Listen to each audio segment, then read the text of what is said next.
ẹ̀yin èèyàn ilé ìwò lẹ ṣe káàbọ̀ sí Mashola Gist TV. Ṣé àlàáfíà ni ẹwà gbogbo lè ń kọ gist tèmi bí a ṣe gbọ́ o. Wọ́n ní kábíyèsí sọ fún àwọn olórí wípé ẹ̀ẹ̀mejì ní oṣù ni wọ́n máa rí àwọn o. ẹ̀yin èèyàn lé ẹ̀rí pé ìtú lágbára. Wọ́n ní ìgbà tí àwọn olórí gbọ́ ọ̀rọ̀ yìí, wọ́n ní ṣe ni omi ń jábọ́ lójú wọn wípé èwo tún ni bàbá Erin ńlá náà tún gbé kalẹ̀ yìí. Wọ́n ní gbogbo ọ̀nà ní kábíyèsí náà ń gbà láti jẹ́ kí méjì nínú àwọn olórí kan kúrò nínú ìgbésí ayé wọn. Ẹjọ́ ẹ̀yin èèyàn lé bí mo ṣe gbọ́ ni mo ṣe gbé wá o. Mi ò mọ kábíyèsí rí o, mi ò gbé pálásì kábíyèsí o. Ṣùgbọ́n nǹkan tá a gbọ́ tó bá jẹ́ pé òótọ́ ni gist yìí, òun la wá torchlight sí. Wọ́n ní kábíyèsí wọ́n sọ fún àwọn olórí pé ẹ̀ẹ̀mejì ní oṣù ni wọ́n máa rí àwọn ní royal mansion wọn. Bóyá kábíyèsí máa wọnú ilé wọn lẹ́yọ kọ̀ọ̀kan ni o, mi ò lè sọ. Bóyá kábíyèsí máa pe gbogbo wọn, mi ò lè sọ. Ṣùgbọ́n wọ́n ní kábíyèsí ní ẹ̀ẹ̀mejì láàrin oṣù ni àwọn máa yọjú sí àwọn olórí. ẹ̀yin èèyàn lé. Ìkejì ni ìgbésẹ̀ tí kábíyèsí gbé láti yọ gbogbo orúkọ àwọn olórí kúrò nínú investment wọn 4 tó kù. Wọ́n ní Dr. Elizabeth nìkan ni ọ̀rọ̀ yìí ò affect wọ́n ní, ṣùgbọ́n gbogbo àwọn tó kù wọ́n ní wọ́n ó affect wọn. ẹ̀yin èèyàn lé, nǹkan tá a gbọ́ àlejò nìyẹn. Wọ́n ní ọ̀rọ̀ yìí, wọ́n ní ó bà àwọn olórí nínú jẹ́ wípé ẹni tó tún affect jù ó ní àǹtí wáyé, wípé pẹ̀lú gbogbo bó ń ṣe nífẹ̀ẹ́ kábíyèsí, pẹ̀lú gbogbo nǹkan tó ń ti ṣe fún kábíyèsí, ibi ni ọ̀rọ̀ ó máa já sí. Wọ́n ní ọ̀rọ̀ yìí ó káwọn olórí lára o. ẹ̀yin èèyàn lé, wọ́n ní kì í ṣe nǹkan kékeré.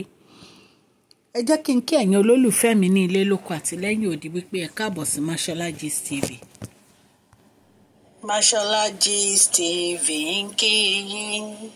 Mashola Gist TV ń kí yín.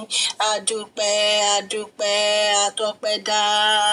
Mashola Gist TV ń kí yín. Mashola Gist TV ń kí yín o. Ó ní ẹ ṣé o, lọ́wọ́ ọkùnrin, lọ́wọ́ obìnrin, lọ́wọ́ ọmọdé, lọ́wọ́ àgbà, lórí gbogbo bẹ́ẹ̀ ṣe ń comment, tẹ́ ń like, tẹ́ ń share. Adúpẹ́ ní ọwọ́ gbogbo yín. Mashola Gist TV ń kí yín. ẹ̀yin olólùfẹ́ wa ẹ káàbọ̀ sí Mashola Gist TV. Ṣé àlàáfíà ni ẹwà gbogbo lè ń kọ́? Orúkọ mi ni Mashola, kò yí padà. A máa ń sọ̀rọ̀ nípa celebrity gist, royal gist, politics àti gbogbo nǹkan tó ń ṣẹlẹ̀ ní agbègbè orílẹ̀-èdè bàbá wa ní ilẹ̀ Nàìjíríà.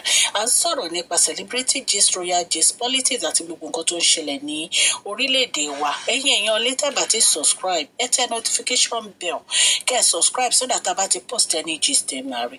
À ń sọ Yorùbá lórí channel yìí nítorí pé a fẹ́ gbàgbé àṣà àti èdè wa. ẹ̀yin èèyàn lé, à ń ṣe advert lọ́lọ́kọ̀ òjọ̀kan lórí channel yìí. Ẹ kàn sí wa ní Mashola Gist TV. Ọlọ́run Elédùmarè á bá mi gọ́wọ́ yín sókè o. Ọlọ́run Elédùmarè á bá mi ran gbogbo yín lọ́wọ́ o.